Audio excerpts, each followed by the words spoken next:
अस्सलाम वालेकुम। औज़ु बिल्लाहि मिनश शैतानिर रजीम, बिस्मिल्लाहिर रहमानिर रहीम।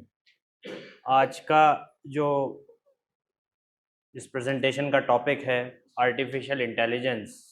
जैसा कि आप सब लोग जानते हैं कि आज के दौर में एआई, आर्टिफिशियल इंटेलिजेंस किस तेज़ी के साथ उसने टेक्नोलॉजी में अपना एक मुकाम बनाया है, और उसी के साथ ये बात बहुत ज़रूरी हो जाती है कि हम उसको जानें, उसको समझें और पहचानें, और कि हम उसको किस तरह से अपनी ज़िंदगी में इस्तेमाल करके कैसे उससे फ़ायदा उठा सकते हैं। उस पर ये आज का एक छोटा-सा प्रेज़ेंटेशन हमने बनाने की और प्रेज़ेंट करने की कोशिश की है। पहले ही माज़रत चाहूँगा, मैं कोर टेक्निकल इंजीनियर हूँ, और आज का जो ये प्रेजेंटेशन है इसको कोशिश की गई है कि बिल्कुल एक नॉर्मल इंसान की लाइफ में एआई या आर्टिफिशियल इंटेलिजेंस का यूज़ कैसे हो सकता है, उस लेवल पर लाने की कोशिश की गई है। दूसरा ये कि ये प्रेजेंटेशन और इसका पूरा कंटेंट जो है वो अंग्रेज़ी में है। मैं कोशिश करूँगा उसको कि अंग्रेज़ी से हटकर थोड़ा-सा जो है वो नीचे मतलब उर्दू में लाने की कोशिश करूँ। बीच में अगर कुछ मुझसे गलती हो जाए तो आप बता सकते हैं, और वहाँ रोक कर मुझसे जो है वो सवाल बीच में भी कर सकते हैं। सबसे जो पहला क्वेश्चन है वो ये है कि आज इस प्रोग्राम में हम किन-किन चीज़ों को कवर करेंगे। सबसे पहली चीज़ तो ये है कि आप, जैसा कि आप जानते हैं कि एआई बाकी टेक्नोलॉजीज़ की तरह एआई ने भी कितनी तेज़ी के साथ अपनी जगह बनाई है, कितनी तेज़ी से एआई जो है इवॉल्व हुआ है, आर्टिफिशियल इंटेलिजेंस पिछले कुछ ही सालों में। आज से अगर हम 3 साल, 4 साल पहले देखें तो एआई का तज़किरा इस तरह से नहीं होता था जैसा आज की तारीख में होता है। आज हालत ये है कि हर शख्स, बच्चा, बड़े जितने भी हैं, वो एआई का यूज़ अपने उनके मोबाइल तक पहुँच चुका है, उनकी डिवाइसेज़ में है, और वो इतना कॉमन है कि उससे बच पाना बहुत मुश्किल है। उससे बेटर ये है कि हम उसको समझें और उसका यूज़ करें। उस बारे में हम आज कोशिश करेंगे कि बहुत सिंपल अंदाज़ में एआई और उसकी यूज़ेज़ को समझने की कोशिश करें। सबसे पहले हम ये जानने की कोशिश करेंगे कि एआई इन जनरल, एक कॉमन टर्म्स में अगर हम बात करें तो एआई क्या है? तो यहाँ मैं आप सब लोगों से सवाल पूछना चाहूँगा कि आप इनफ़रादी तौर पर एआई को क्या समझते हैं? एआई का आपके ज़हन में क्या विज़न है? अगर एक आध कोई हज़रात कोई जवाब देना चाहें इस बारे में। चलिए खैर, एआई जिस तरह से हम उसको समझते हैं वो एक ऐसा कंप्यूटर प्रोग्राम है, एक ऐसा कंप्यूटर न सिर्फ प्रोग्राम है बल्कि सिस्टम है जिसको इस तरीके से ट्रेन किया गया है, कंप्यूटर की टेक्नोलॉजीज़ जो एग्जिस्टिंग टेक्नोलॉजीज़ हैं उनको इवॉल्व करके इस तरह से बनाया गया है कि उसको हम चीज़ें सिखा सकें, और उन सीखी हुई चीज़ों को समझ करके वो उसमें एक पैटर्न आइडेंटिफाई करे। उस पैटर्न को आइडेंटिफाई करके वो अपनी जो लर्निंग है उसको बढ़ाए और उस बेसिस पर काम करे। तो ऐसा कोई भी काम जो जिसमें इंटेलिजेंस, ह्यूमन इंटेलिजेंस की ज़रूरत होती है, उस काम को मशीन के ज़रिए, कंप्यूटर के ज़रिए करना, इस पूरे कॉन्सेप्ट को आर्टिफिशियल इंटेलिजेंस के नाम से हम लोग जानते हैं। ये इतनी तेज़ी से इवॉल्व हुआ है कि हम इसको समझ ही नहीं पाए हैं कि कहाँ से शुरू हुआ है और कहाँ पहुँच गया है, क्या इसकी कैपेबिलिटीज़ हैं और क्या इसके डाउन साइड्स, इसके जो नुकसानात हैं वो क्या हैं, उस पर हम कोशिश करेंगे कि इस छोटे से टाइम में हम जल्दी से जल्दी कवर करने की कोशिश करें। इम्पॉर्टेंट बात यहाँ पर जो मैंने इसमें अपने स्लाइड में भी लिखने की कोशिश करी है कि एआई के टूल्स जो आज की डेट में मौजूद हैं, मतलब एआई एज़ अ कॉन्सेप्ट अलग चीज़ है, पर उसके हमारे पास टूल्स हैं अलग-अलग उनकी फीचर्स हैं। तो जब हम एआई एज़ अ होल बात करते हैं तो वो टूल्स ज़्यादा नुमायाँ हो जाते हैं। आप सब लोग, अगर मैं सबसे पूछूँगा तो ज़्यादातर लोग चैट जीपीटी को जानते होंगे। चैट जीपीटी को आप सब लोग जानते होंगे। चैट जीपीटी भी एक एआई बेस्ड टूल है। इसी तरह से और बहुत सारे टूल्स हैं जिसमें से कुछ एक पर हम आज बात करेंगे और कोशिश करेंगे कि एक छोटा-सा डेमो अगर हम कर पाएँ उन चीज़ों का। एआई को हम एक असिस्टेंट की तरह समझें, कि वो एक ऐसी मशीन है जो अब तक कंप्यूटर हम यूज़ करते थे अपने बहुत सारे कामों को आसान करने के लिए, बहुत सारे कामों को फास्ट करने के लिए। अब उस कंप्यूटर की कैपेबिलिटीज़ और ज़्यादा बढ़ गई हैं। फ़र्ज़ कीजिए मौलाना के पास कोई यहाँ पर प्रोजेक्ट आया और उनके पास टाइम नहीं है, तो वो क्या कोशिश करेंगे, गालिबन ये एग्जाम्पल थोड़ा वेग हो सकता है, लेकिन I am trying to come up with a simple example. तो वो कोशिश करेंगे, वो अंसार साहब से कहेंगे कि अंसार साहब आप जो है फ्री हों तो मेरे पास आ जाइए, ये कुछ आर्टिकल्स हैं बहुत सीरियस, ये ट्रांसलेट होने हैं और बच्चों के लिए आर्टिकल्स बनने हैं इसके, तो मैं कर सकता हूँ लेकिन मैं और चीज़ों में मसरूफ़ हूँ, तो आप प्लीज़, क्योंकि आपको इस चीज़ का तजुर्बा है, आपने मुताला किया है, सारी चीज़ें हैं, तो आपका लेवल ऐसा है कि आप इसको ट्रांसलेट कर सकते हैं, मैं हर किसी को नहीं दे सकता। तो अंसार साहब उन आर्टिकल्स को लेंगे, उनको पढ़ेंगे, उनको समझेंगे, उस कोशिश करेंगे, बच्चों के लिए उसमें से छोटी छोटी कहानियाँ नुमा बना कर लेकर आएंगे और मौलाना को दे देंगे। तो हो सकता है मौलाना कहें कि हाँ ये अच्छी तो हैं, लेकिन एक काम करिए, इसमें ज़रा माइल खैराबादी वाला टच लेकर आइए, कर सकते हैं आप? बोले जी साहब मैं बिल्कुल कर सकता हूँ।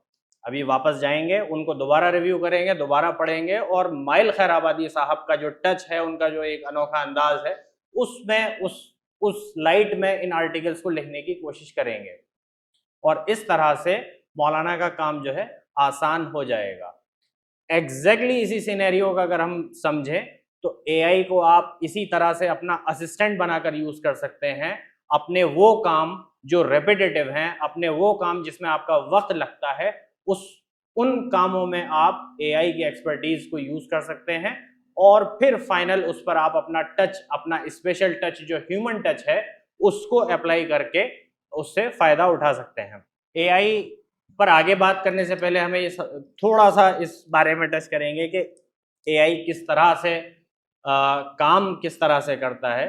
हालांकि वो एक बहुत डिटेल्ड सब्जेक्ट है, लेकिन अगर ब्रीफ में समझें तो वो बिल्कुल इस तरह से काम करता है जैसे कि एक बच्चा, उसको आप बताते हैं कि ये एप्पल है, फोटो दिखाते हैं और उसको बताते हैं ये एप्पल है, फिर दूसरा फोटो दिखाते हैं ये भी एप्पल है, आप उसको हजार या बहुत सारे एग्जाम्पल्स देते हैं कि ये एप्पल है, ये एप्पल है, ये एप्पल है, ये एप्पल है, या ये कैट है, ये कैट है, ये भी कैट है, ये भी कैट है, ये काली कैट है, ये सफ़ेद कैट है, तो बच्चा समझ जाता है।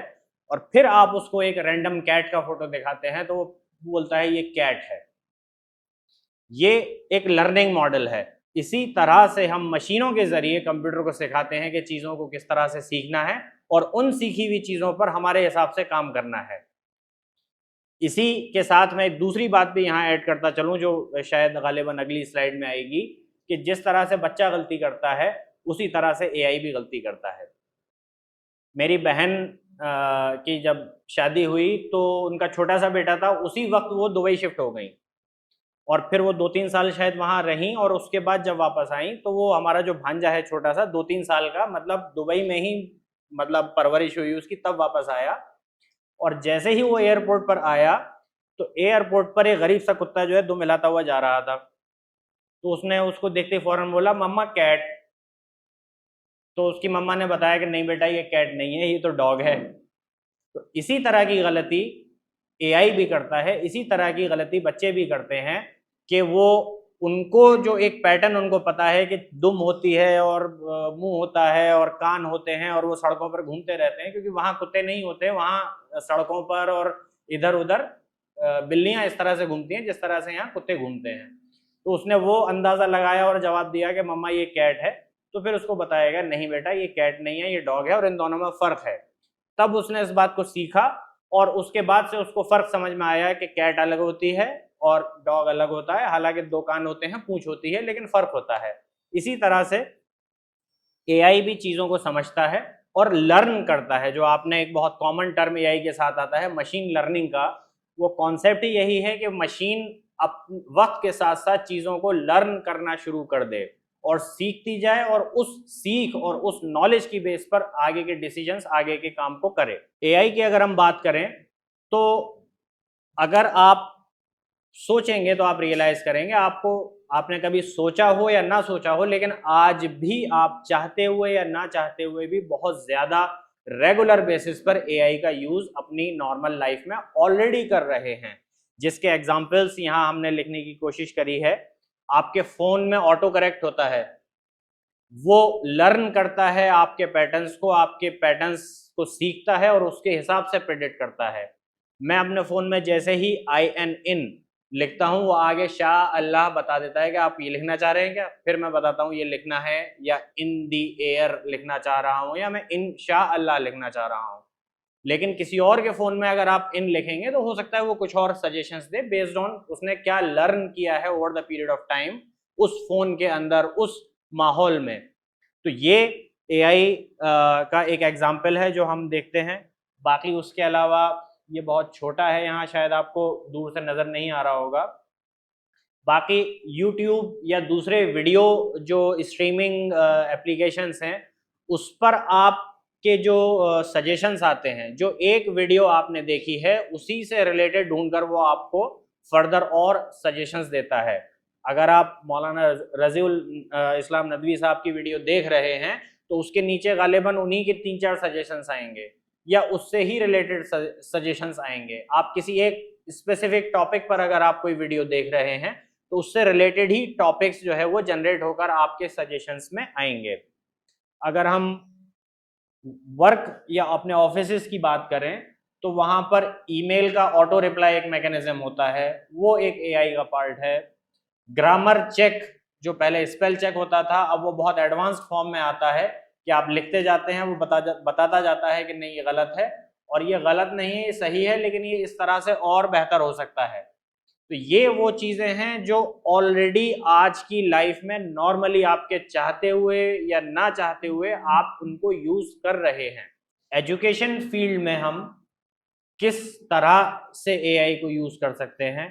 एआई के एजुकेशन में और टीचिंग लाइन में बहुत अच्छे यूज़ केसेस हैं, बहुत ही इफ़ेक्टिव यूज़ केसेस हैं।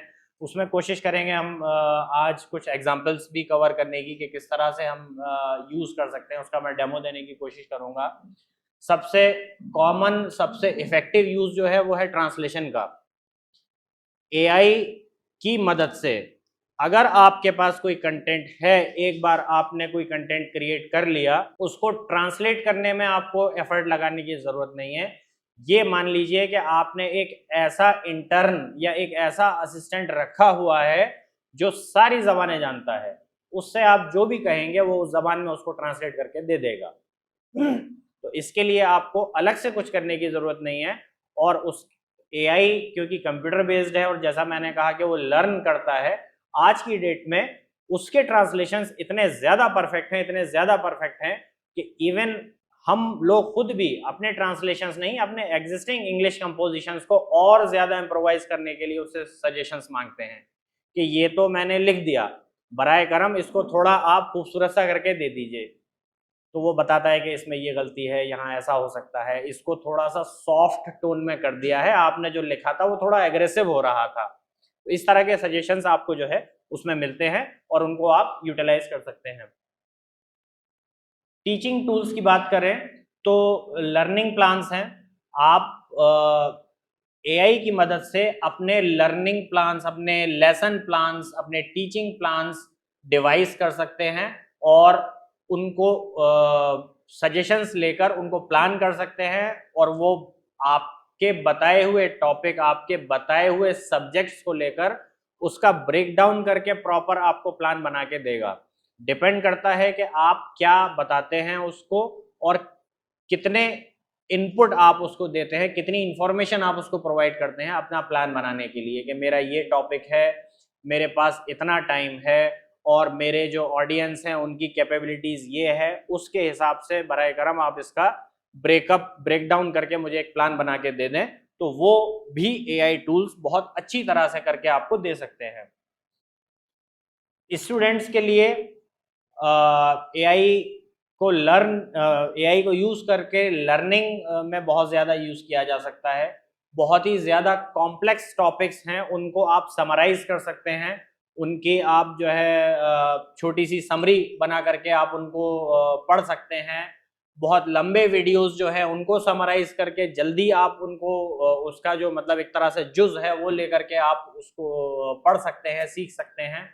किसी भी कॉम्प्लेक्स टॉपिक, कॉम्प्लेक्स कंटेंट को लेकर के आप एआई की मदद से सिंप्लीफाई कर सकते हैं। आप उससे कह सकते हैं कि ये टॉपिक है, बराए करम इसको आप जो है आसान जबान में समझा दें ज़रा, तो उसका ट्रांसलेशन करके आपको आसान जबान में उसका आपको वो ट्रांसलेशन या उसका समरी आपको वो प्रोवाइड कर देगा।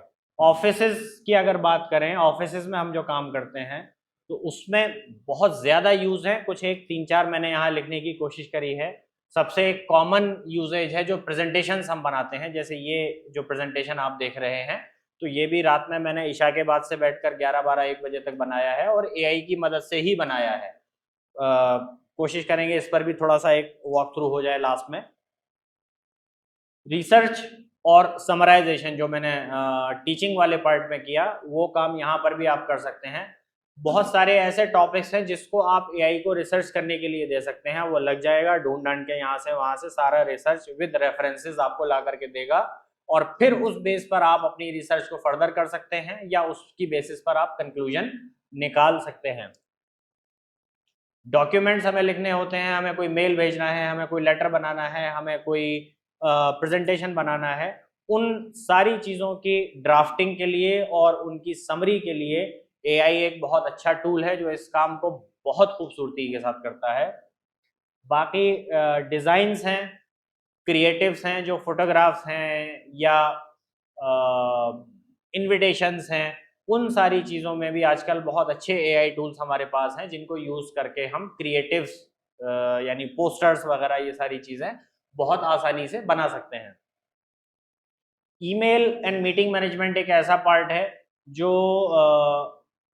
जहाँ जो बड़े ऑफिसेज हैं जहाँ पर मीटिंग्स और ईमेल्स का लोड इतना ज़्यादा होता है कि उनको मैनेज करना अपने आप में एक टास्क होता है। उन सारी चीज़ों को एआई बहुत बखूबी, बहुत खूबसूरती के साथ मैनेज करता है। इवन ये कि आपकी 3-3, 4-4, 5-5 मीटिंग्स हैं, उसको वो समराइज़ करके बता देता है कि पिछले सुबह से शाम तक आपकी जो मीटिंग्स हुई हैं, उसमें ये बात हुई है, ये आपके एक्शन आइटम्स हैं, ये चीज़ें हैं जिन पर आपको जवाब देना है, ये चीज़ें ऐसी हैं जो आपसे लोग एक्सपेक्ट करते हैं। तो इस तरह की चीज़ें हैं, आगे देखते हैं हम इसमें। यहाँ पर कुछ टूल्स हैं एआई के जिनको हमने कवर करने की कोशिश करी है। रिसर्च सॉल्यूशंस की अगर बात करें तो जैसा कि मैंने कहा कि ज़्यादातर लोग जो है चैट जीपीटी को जानते हैं, लेकिन उसमें से बहुत लोग ऐसे भी हैं जो सिर्फ चैट जीपीटी को जानते हैं, जो ये जानते हैं कि एआई इज चैट जीपीटी, लेकिन ऐसा नहीं है। चैट जीपीटी सिर्फ एक टूल है, सिर्फ एक जनरेटिव एआई उसको हम बोलते हैं टूल है। वैसे हजारों हजारों टूल्स हैं जिसमें से 4-5 मेन हैं जो आपने सुने होंगे, मैं दोबारा उनकी याद दहानी कर रहा हूँ।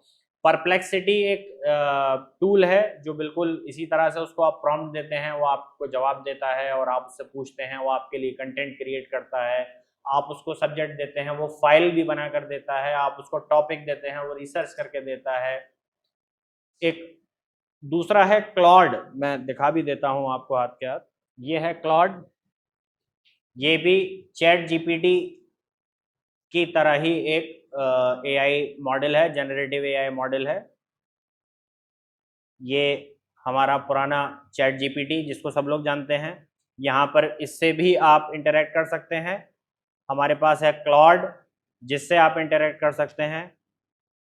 परप्लेक्सिटी है जो आजकल बहुत ज़्यादा पॉपुलर है, रिसर्च के पर्पज़ से बहुत ज़्यादा सक्सेसफुल है। इसके जो रिजल्ट्स होते हैं वो विद रेफरेंसेस आपको प्रोवाइड करता है। इसके अलावा गूगल का भी है हमारे पास, गूगल जेमिनाई। ये वो सारी चीज़ें हैं जो ज़्यादातर ऐसी हैं जो फ्री हैं। फ्री इन द सेंस ये कि आप इस पर जाकर जिस तरह से गूगल को यूज़ करते हैं, अकाउंट बनाकर फ्री यूज़ कर सकते हैं। जब आपका यूजेज बढ़ता है तब ये कहता है कि अब आप ज़्यादा यूज़ कर रहे हैं, पैसे दे दीजिए, मेंबरशिप ले लीजिए। लेकिन उससे पहले ज़्यादातर बेसिक पर्पसेस के लिए ये सारे टूल्स फ्री हैं। इन टूल्स को यूज़ करके हमने कुछ कुछ चीज़ें की हैं, उस पर हम कवर करने की उनको भी कोशिश करेंगे। अभी वापस चलते हैं हम अपने प्रेजेंटेशन पर। वॉइस टू टेक्स्ट के लिए हमारे पास बहुत सारे टूल्स हैं। अक्सर क्या होता है कि हमें लिखना होता है, लेकिन हम बोल तेज सकते हैं लेकिन लिख नहीं सकते। इसलिए हमारे पास ऐसे टूल्स हैं जो कॉन्सेप्ट बहुत पुराना है कि स्पीच टू टेक्स्ट, कि आप बोलें और वो उसको सुन के समझ के टेक्स्ट में कन्वर्ट कर दे। लेकिन जब तक एआई नहीं था तब तक उनमें परफेक्शन नहीं था। आज की डेट में उसमें इतना परफेक्शन है कि मैं आपको कोशिश करता हूँ कोई एग्जांपल देने की। क्या पहले हिंदुस्तान की कैपिटल कुछ और थी क्या?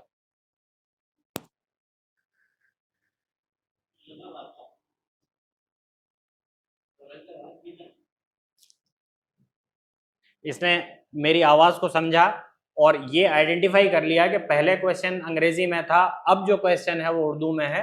उसी बेसिस पर ये जवाब जो है वो उसने उर्दू में दिया। क्या लिखा है? जी हाँ, बिल्कुल दुरुस्त। पहले हिंदुस्तान की दारुल हुकूमत माशाल्लाह कलकत्ता हुआ करती थी। और बाकी नीचे बाकी की तफसील है। Oh, I am sorry. I think I am not able to read Urdu. Can you give this entire information in English?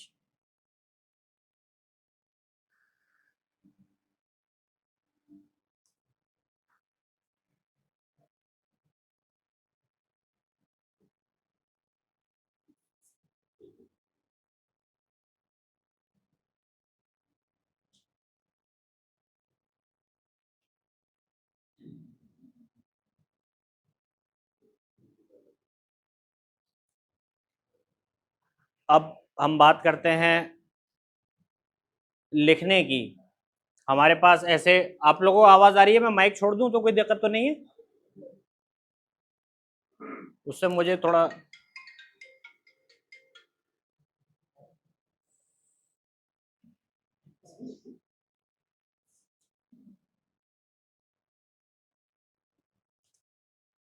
आज के इस प्रोग्राम के लिए हमने कुछ जो तैयारी की है उसके बारे में मैं एक रिपोर्ट बनाना चाहता हूं। और उसके लिए मुझे ये सारे दस्तावेज तैयार करने हैं। क्या आप मेरी कुछ मदद करेंगे?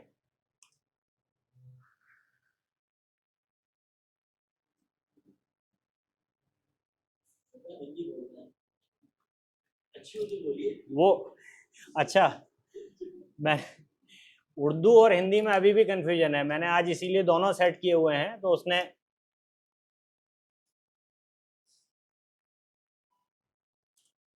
बराए करम आप जो भी तर्जुमा है उसको उर्दू में करें और हिंदी में ना करें। कंफ्यूजन हो सकता है, लेकिन दर हकीकत मैं उर्दू बोल रहा हूँ और बिल्कुल भी हिंदी नहीं बोल रहा हूँ।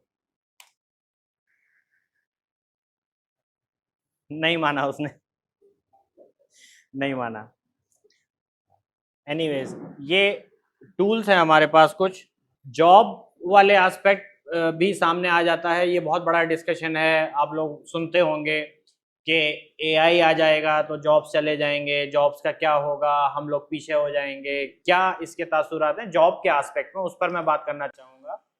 कि जो मैंने लिखा है उसको मैं दोबारा यहाँ पर और वजाहत करूँगा कि एआई जॉब्स के करने के तरीके को चेंज करेगा, जॉब्स को खत्म नहीं करेगा। जो जॉब्स ऐसे हैं जो रिपीटेटिव हैं, जिसमें इंटेलिजेंस की जरूरत नहीं है, जो बहुत ज्यादा रिपीटेड है और जिनको डिफाइन किया जा सकता है स्टेप्स में 1 2 3 4 and then this, if this then this, अगर ऐसा तो ऐसा, अगर ऐसा तो ऐसा, जिसका कि एक प्लान बनाया जा सकता है कागज के ऊपर, वो जॉब्स जो हैं वो कंप्यूटर उनको आपसे मुझसे हर किसी से बहुत तेज कर सकता है। उन कामों को हमें करते रहने की जरूरत नहीं है।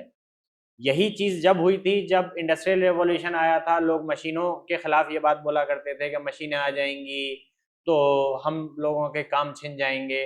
वो कुछ हद तक बात सही हो सकती है, लेकिन वो हमारे काम नहीं छिन जाएंगे। उस काम को हमसे बेहतर मशीन और हमसे बेहतर और हमसे फास्ट करके दे देगी, तो हमें उस काम को करते रहना जो है वो मुनासिब नहीं है। तो एआई की अगर बात की जाए तो जो लोग एआई को अपने साथ लेकर अपनी एफिशिएंसी को बढ़ा लेंगे, अपने काम करने की स्पीड को बढ़ा लेंगे, जो अपने काम करने की क्वालिटी को बढ़ा लेंगे, वो लोग आपके लिए खतरा हो सकते हैं। और जो आपसे ज्यादा टैलेंटेड है वो आज भी आपके लिए खतरा है, वो कल भी होगा। फर्क इतना है कि जिसने एआई को अडेप्ट करके अपनी एफिशिएंसी को और अपनी काबिलियत को बढ़ा लिया और आपने नहीं बढ़ाया, तो ये एक फर्क है जो दो लोगों के बीच में आ जाएगा, जो बिल्कुल वाज़ेह है। लेकिन बजाते खुद एआई से कोई जॉब का डायरेक्ट कोई चैलेंज नहीं है। एआई के आने से बहुत ज्यादा चेंजेस आ रहे हैं। जिस तरह से काम होता था, जिन चीजों की प्रायोरिटीज थी, जिन चीजों के करने का तरीका था, वो चेंज हो रहा है। क्वालिटी कंसर्न्स विद एआई, जैसा मैंने कहा कि मम्मा कैट, तो इस तरह के जो गलतियां हैं वो एआई करता है। और दुख की बात यह है या अफसोस की बात यह है कि बड़े कॉन्फिडेंटली करता है। वो बड़े कॉन्फिडेंस, जो भी आंसर देगा आपको बड़े कॉन्फिडेंस के साथ देगा, भले ही वो गलत हो। अगर आपने पकड़ लिया उसको और उससे कहा कि अरे भाई ये तो आप गलत कह रहे हैं, ऐसा तो नहीं है, इसमें तो ये दिक्कत है, तो फौरन माफी मांग लेगा। जी जी जी, आप बिल्कुल सही कह रहे हैं, मैं माफी चाहता हूं। और मतलब बाज़ाब्ता आपके पैरों में पड़ जाएगा, अरे साहब बहुत गलती हो गई, मैं बहुत शर्मिंदा हूं, मैं दोबारा से आपको ये काम करके देता हूं। लेकिन यही वजह है कि जो कॉपी करने वाले हैं वो फंस जाएंगे। आप ब्लाइंडली कुछ भी कॉपी नहीं कर सकते। इसीलिए जो तरीका हम आगे की स्लाइड्स में बात करेंगे कि आप मेजर काम, जो लेबर वर्क है, जो इंटेंसिव वर्क है, जो रेपिटेटिव वर्क है, वो एआई को यूज करिए। जब एआई से आउटपुट मिल जाए, उस पर आप अपनी ह्यूमन इंटेलिजेंस लगाइए, अपना टच दीजिए, जो अपनी खूबसूरती है आप वो उसको टच दीजिए, अपना फ्लेवर दीजिए, वेरीफाई करिए, तब उन चीजों को इस्तेमाल करिए, तब उन चीजों को आगे यूज करिए। सिक्योरिटी कंसर्न्स की बात करें तो ये आज भी यही एडवाइस किया जाता है, क्योंकि एआई का डेटा ज्यादातर पब्लिक होता है, उससे अपनी इंपॉर्टेंट चीजें शेयर ना करें। जो चीजें सेंसिटिव इंफॉर्मेशन है वो एआई से बात करते करते करते करते उसको ना बता दें कि हाँ हाँ आईसीआईसी में मेरा बैंक है, अकाउंट नंबर ये है, और हाँ उसमें इतने पैसे पड़े, मैं निकालने के बारे में सोच रहा हूँ। वो यूज करे नहीं करे, वो इन्फॉर्मेशन वहां पहुंच चुकी है। और वो हो सकता है एआई या एआई को यूज करने वाला कोई और उसका मिसयूज कर सकता है। तो इन चीजों का भी हमें ख्याल रखना है। ओवर रिलायंस, बहुत ज्यादा एआई के ऊपर इन्हिसार करना जो है वो भी गलत है। उससे एआई जो काम करता है उसको इस तरह से समझिए कि एआई सोचने वाला काम करता है, बहुत ज्यादा सोचने वाला काम करता है। अगर वो सारा काम हम उसको दे देंगे और जो क्रिटिकल थिंकिंग है उसको भी हम खुद नहीं करेंगे, तो वक्त के साथ साथ हमारे सोचने की जो कुव्वत है उस पर असर पड़ेगा। जैसा कि कैलकुलेटर्स ने बहुत चीज़ों को फास्ट किया है, लेकिन आज की डेट में हम लोग जो जितने वीक हैं कैलकुलेशंस में, जो हमारे वालिदैन यहाँ बैठे हैं, जो उनके एज के लोग बैठे हैं जो कैलकुलेटर्स यूज नहीं करते थे, वो आज भी छोटे मोटे जो कैलकुलेशंस हैं वो बिना कैलकुलेटर के इससे पहले कर देंगे जितनी देर में हम बटन दबा के आंसर देंगे। तो अब इस पर बहस हो सकती है कि उसका फायदा है नहीं है, लेकिन फर्क जरूर है। अगर हम अपनी क्रिटिकल थिंकिंग वाला पार्ट छोड़ देंगे तो वक्त के साथ साथ हम उसमें वीक हो जाएंगे और फिर सिर्फ हम यस नो करने के अलावा कुछ और नहीं कर पाएंगे। उस एआई पर रिलायंस इस वजह से बहुत ज्यादा नहीं करना है। उसकी चीजों को जुडिशियसली अपनी अकल लगाकर जस्टिफाई करना है और वेरीफाई करना है। इसी डायरेक्शन में दूसरी बात यह है कि बच्चों को एआई का एक्सटेंसिव यूज करना इसीलिए सजेस्ट नहीं किया जाता क्योंकि वो उनकी फॉर्मेटिव एज होती है। उस एज में उनको उन चीजों को प्रैक्टिस करना होता है। कॉग्निटिव थिंकिंग होती है, कॉग्निटिव एबिलिटीज होती है, थिंकिंग है, वो सारी एबिलिटीज। अगर उसी वक्त वो हर चीज एआई को एक कमांड देंगे उससे उनको आंसर मिल जाएगा, तो उनकी वो एबिलिटीज जो है वो हैम्पर करेंगी, नुकसान होंगी, वो डेवलप नहीं हो पाएंगी।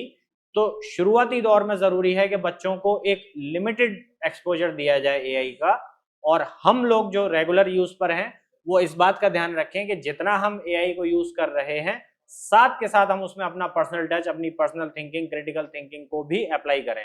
एआई को किस तरह से हम अपनी लाइफ में उतार सकते हैं, किन किन मरहलों पर हम यूज़ कर सकते हैं, किस तरह से कर सकते हैं। सबसे पहला तो उसमें जो सजेशन है कि ऐसे टास्क्स को आइडेंटिफाई करें जो रेपिटेटिव हों, जो टाइम टेकिंग हो।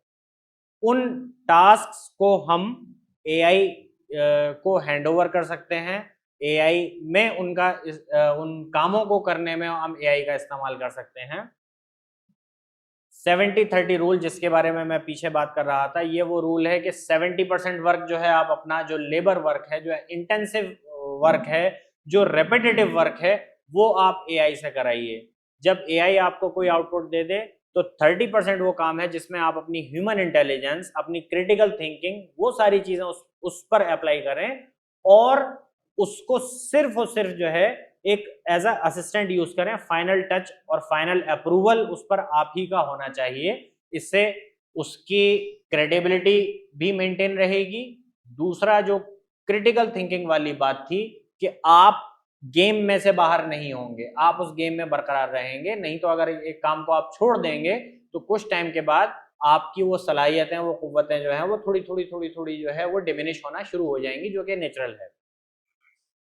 एकेडमिक एप्लीकेशंस हैं जो हमने बात करी, ट्रांसलेशन है, समराइजेशन है, इन सब चीज़ों पर आप एआई का उसमें यूज़ कर सकते हैं। ऑफिस एफिशिएंसी, ऑफिस में जो टूल्स हमने बताए कि वॉइस टू टेक्स्ट है, टेक्स्ट टू वॉइस है, ड्राफ्टिंग है, रिसर्च है, समराइजेशन है, ऐसे ऐसे एग्जाम्पल्स हैं कि आपको, आपके पास डेटा है कोई भी, मैं डेटा वाला एग्जाम्पल आज नहीं बना पाया, वो मैं कोशिश कर रहा था। डेटा है, आपने उसको डेटा दे दिया और उससे सवाल पूछना शुरू कर दिए। जो डैशबोर्ड्स या डेटा एनालिटिक्स वाली बातें होती हैं, मान लीजिए क्या एग्जांपल दूं, वो समर में हम कैंप कराते हैं तो आरिफ साहब के पास एक लिस्ट होती है जिसमें बच्चों ने पार्टिसिपेट किया, ये किया, वो किया, इसके इतने नंबर आए, उतने नंबर आए। या आप में से जो टीचर्स हैं उनके पास बच्चों का डेटा होता है अपनी क्लास का कि इसके इतने मार्क्स आए, इसकी परफॉर्मेंस ये रही। वो सिर्फ डेटा है, उसको प्रोसेस करके हम इंफॉर्मेशन बनाते हैं। ये बहुत पुराना प्रोसेस है, लेकिन आज की डेट में भी वही प्रोसेस बहुत फास्ट और बहुत इफेक्टिव एआई के थ्रू हो सकता है। आप उसको वो एक्सेल फाइल दीजिए और उससे क्वेश्चन पूछिए कि टॉप 3 बच्चे कौन हैं, वो फौरन बता देगा। आप उससे पूछिए कि अच्छा ये सब तो ठीक है, हिंदी में कौन सबसे टॉप 3 हैं, वो फौरन बता देगा। आप उससे ये पूछिए कि पिछले 3 साल में ऐसे बच्चे कौन हैं जिनका मार्क्स जो है नीचे जाते जा रहे हैं या जिनका परफॉर्मेंस डिग्रेड हो रही है। वो सारी इंफॉर्मेशन उसी डेटा के अंदर है, लेकिन एआई उसको प्रोसेस करके आपको बहुत फास्ट, बहुत इफेक्टिव आंसर दे सकता है। रोजमर्रा की जिंदगी में अगर बात करें, लर्निंग में हम एआई का यूज करते हैं, करना चाहिए नई नई चीजें सीखने के लिए, नए नए टॉपिक्स जानने के लिए, ऐसे क्वेश्चंस पूछने के लिए, जैसा सर ने एग्जांपल दिया कि जिनको ढूंढने में हमें बहुत ज्यादा टाइम लगेगा, कि आपको समझ में नहीं आ रहा तो आपने सिर्फ उसको एक टॉपिक दिया कि ये टॉपिक है, ये लैब है, ये प्रोजेक्ट है, ये एक्सपेरिमेंट है और ये 10th ग्रेड है जिसके बच्चों को हमें ये पढ़ाना है। इसको पढ़ाने के बाद बच्चे क्या क्वेश्चन पूछ सकते हैं, 4-5 क्वेश्चन जरा बता दीजिए, वो बता देगा। उसके बाद जैसा सर ने बताया, बिल्कुल अगला, जब आपने इतना बता ही दिया है तो बराए करम आंसर भी बता दीजिए। उसने आंसर बता दिए। अब आप कहेंगे नहीं नहीं, ये तो आपने अंग्रेजी में बता दिए, हमें तो साहब फला स्कूल में देना है, बच्चे सारे उर्दू मीडियम है, उसको उर्दू में ट्रांसलेट कर दीजिए। वो उर्दू में ट्रांसलेट कर देगा। फिर कहेंगे बच्चे यहाँ के थोड़े से वीक हैं, या आपने जो इसमें टर्म्स ले लिए हैं थोड़े हाई फाई, जरा इसको थोड़ा लो लेवल कर दीजिए, वो लो लेवल कर देगा। और ये जितनी भी बातें कर रहा हूं मैं, जिस स्पीड से मैं बातें कर रहा हूं, ऑलमोस्ट उसी स्पीड से आपको आंसर मिल जाएंगे। अगर इस काम के लिए आपको कोई असिस्टेंट हायर करना होता, जो इंसान होता, तो शायद वो आपको पता है कितना टाइम लेता। ये बेनिफिट है एआई को यूज करने का। मशीन है, फास्ट है, एफिशिएंसी उसकी बहुत ज़्यादा अच्छी है। सेफ्टी प्रोटोकॉल्स, इस पे हम थोड़ा सा पहले भी बात कर चुके हैं। जो भी कंटेंट जनरेट हो रहा है एआई के थ्रू, उसको वेरीफाई करें, अपना ह्यूमन टच उसको दें, वो बहुत ज़रूरी है वेरिफिकेशन के लिए भी, क्योंकि एआई खुद किसी चीज़ को आगे नहीं बढ़ाता है, वो आप ही के नाम से जानी है। आपके पास आया था कोई काम एप्लीकेशन लिख कर देने का, आपने एआई से बनवा कर दे दी और उसमें कोई गलती है तो आपकी गलती मानी जाएगी। मेरे पास तो ऐसी ऐसी एप्लीकेशन आती हैं जॉब के लिए, उसमें हम क्या करते हैं, एक फॉर्म है जिसमें हम बच्चों से पूछते हैं कि आपकी वीकनेसेस क्या क्या हैं। ये कॉमन क्वेश्चन है, तो हमने एक फॉर्म बना के रखा हुआ है, कोई भी अप्लाई करना चाहता है तो उससे 4-5 क्वेश्चन होते हैं, उसमें एक क्वेश्चन ये भी है। लोग क्या करते हैं, जिन्होंने पढ़ाई नहीं करी है, जिन्होंने मेहनत नहीं करी, अब वो उनको फॉर्म भरना है, तो एआई पे जाकर पूछते हैं कि मुझसे ये क्वेश्चन पूछा गया है, मैं क्या जवाब दूं। तो एआई उनको जवाब देता है, आपने बहुत अच्छा क्वेश्चन पूछा, जब भी आपसे कोई पूछे तो आप अपनी कमियां ये 4 कमियां बता दें, क्या आप चाहते हैं कि मैं इसकी और वजाहत करूं। ये एआई ने जवाब दिया। अब वो नालायक क्या करते हैं, पूरे का पूरा जवाब उठा के उसमें चिपका के भेज देते हैं। तो हमें जवाब मिलता है कि आपकी कमियां क्या है, आपने बहुत अच्छा सवाल पूछा, जब भी आपसे कोई सवाल पूछे तो आप उनको ये कमियां बता सकते हैं। जो पुरानी कहावत है कि नकल के लिए भी अकल की जरूरत होती है, तो यहाँ वो लोग फेल हो जाएंगे। आप एआई से मदद लीजिए, एआई से सीखिए, और सीखने के बाद अपना आउटपुट, अपना टच उसमें लगाकर उसको यूज करिए। सिक्योरिटी के बारे में मैं बात करी, सेंसिटिव इन्फॉर्मेशन जो है उसको शेयर ना करें, जो जरूरी इन्फॉर्मेशन है सिर्फ उतनी ही शेयर करें, और जो पर्सनल या सिक्योरिटी रिलेटेड इन्फॉर्मेशन है वो शेयर करने से बचें। एथिकल लेंस से अगर हम एआई को देखते हैं तो हमारी क्या जिम्मेदारी बनती है, एक एक्स्ट्रा जिम्मेदारी, क्योंकि हम इस मजलिस में बैठे हैं तो उस 2-4 पहलू हैं उस पर भी मैं जिक्र करूंगा।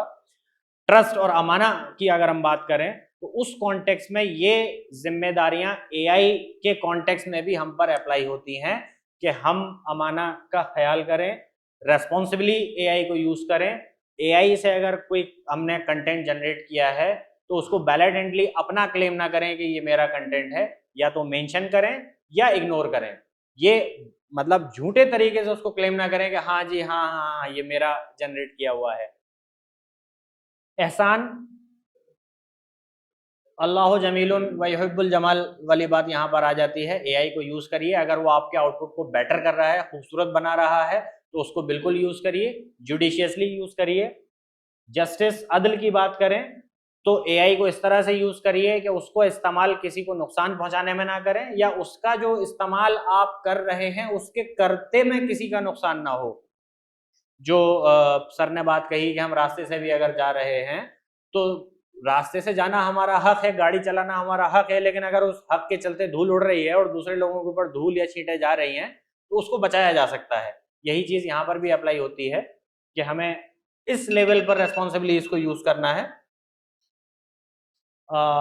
खिलाफा, we are the caretakers, तो वो एहसास भी हमें होना चाहिए कि इसको हमें प्रोटेक्ट करना है, इसका राइट यूज अप्लाई होना है, इसका मिसयूज होने से बचाना है वो, और इसका यूज इस तरह से होना है कि ह्यूमैनिटी के फेवर में हो, ना कि उसके नुकसान के लिए हो। और अगेन आखिरी जो पॉइंट है उसमें नियत है कि आपकी नियत क्या है इसको यूज करने की। अपनी नियत को साफ रखें, अपनी नियत को जस्टिफाइड रखें, और ये वो सारी जनरल चीजें हैं जो हमें और एस्पेक्ट्स में भी बताई जाती हैं। यही सारी वो चीजें हैं जो यहाँ पर भी इक्वली अप्लाई होंगी, और क्योंकि एआई का इम्पैक्ट ज्यादा है तो यहाँ पर उन चीजों का ख्याल करना और ज्यादा जरूरी हो जाता है, और ज्यादा जिम्मेदारी हमारी बढ़ जाती है। AI like any other tool, जिम्मेदारियों की हमने बात करी, बिल्कुल हथियार की तरह है या किसी भी और टूल की तरह है, वो एक टूल है, उसको यूज किस तरह से करना है ये आपके ऊपर डिपेंड करता है। यहाँ जो एक कोट छोटा सा लिखा हुआ है, यू आर द गार्डनर, आप हैं माली, तो आप हैं, वो तो सिर्फ एक आपका वो है फावड़ा या खुरपी, वो आपको गड्ढा खोदने में या उसको बनाने में, क्यारी को बनाने में मदद करेगा। उसमें बीज क्या बोएंगे ये आपका डिसीजन है। जो थीम है आज की, AI is a tool and not a master, उसका सेंट्रल मैसेज यही है कि जब एआई को आप मास्टरशिप वाला लेवल दे देंगे तब क्या दिक्कतें आएंगी, हम क्रिटिकल थिंकिंग को बंद कर देंगे, या बहुत टाइम से नहीं किया है तो बंद हो जाएगी, हम बहुत अच्छा नहीं सोच पाएंगे, सोचने की कुव्वत जो है हमारी इफेक्ट हो जाएगी, क्रिएटिविटी हमारी खत्म हो जाएगी अगर हम बहुत ज्यादा रिलायंस एआई पर बढ़ा देंगे, हर सारे काम एआई से करेंगे और एआई से करने के बाद अपने आप से वैलिडेट नहीं करेंगे, तब ये दिक्कतें आएंगी, डिपेंडेंसी बढ़ जाएगी एआई पर हमारी। और एआई का जो आउटपुट है उसको हम बिना सवाल करे, बिना कोई उसका क्रॉस वैलिडेशन करे, हमारी मजबूरी बन जाएगी उसको एक्सेप्ट करना। उसके बरक्स अगर हम बात करें कि एआई को as a tool, as an assistant लेकर चलेंगे हम, तो हम अपनी कैपेबिलिटीज को बढ़ा सकते हैं, अपनी काम करने की स्पीड को बढ़ा सकते हैं, हम अपने जो जजमेंट का तरीका है उसको इम्प्रूव कर सकते हैं, अपनी रोजमर्रा की लाइफ में से हम टाइम बचा सकते हैं जिसको हम और ज्यादा कंस्ट्रक्टिव चीजों में लगा सकते हैं। कोर टेकअवेज आज के सेशन के, हालांकि इसमें एक डेमो है, वो टाइम हो गया, अगर आपके पास 10 मिनट और एक्स्ट्रा होंगे तो मैं उसको कवर करूंगा। कॉशियस रहना जरूरी है एआई को यूज करने के लिए। बहुत सारे फ्री टूल्स अवेलेबल हैं जो टाइम की वजह से हम नहीं उसको कवर कर पाए। ये हमने बात करी कि एआई ऑलरेडी हमारी ज़िंदगियों में जो है वो अभी मौजूद है, उसको आइडेंटिफाई करने की ज़रूरत है और उसको समझने की ज़रूरत है। अब हालांकि ये स्लाइड बहुत ज़्यादा मायने नहीं रखती अब, क्योंकि आइडिया ये था कि इसमें 2-4 चीज़ों का डेमो था, जिसमें हम आपको डेमो देते कि किस तरह से अलग अलग टूल्स जो हैं वो किस तरह से यूज़ करते हैं, क्या क्या उसकी कैपेबिलिटीज़ हैं। उसके बाद आपसे ये तवक्को की जाती, और अभी भी मैं ये उम्मीद करता हूँ कि आप लोग एक एक कोई टास्क आइडेंटिफाई करें अपने लेवल पर, कोई एक टूल आइडेंटिफाई करें और उसको यूज़ करना शुरू करें, उसको समझना शुरू करें, उसको उसके जो चैलेंजेस हैं, उसके जो बेनिफिट्स हैं, उसको समझना शुरू करें, और फिर हम इस तरह से अपनी जो एआई का एक सफ़र है उसमें इंशाल्लाह आगे बढ़ेंगे। और यहाँ पर ये प्रेजेंटेशन ख़त्म होता है। आप लोगों का बहुत बहुत शुक्रिया। क्वेश्चंस अगर आप लोगों के कोई हैं इमीडिएटली तो आप पूछ सकते हैं। 2-3 क्वेश्चन हम अटेंड कर लेंगे इंशाल्लाह, उसके बाद फिर मैं आपसे इजाज़त चाहूँगा।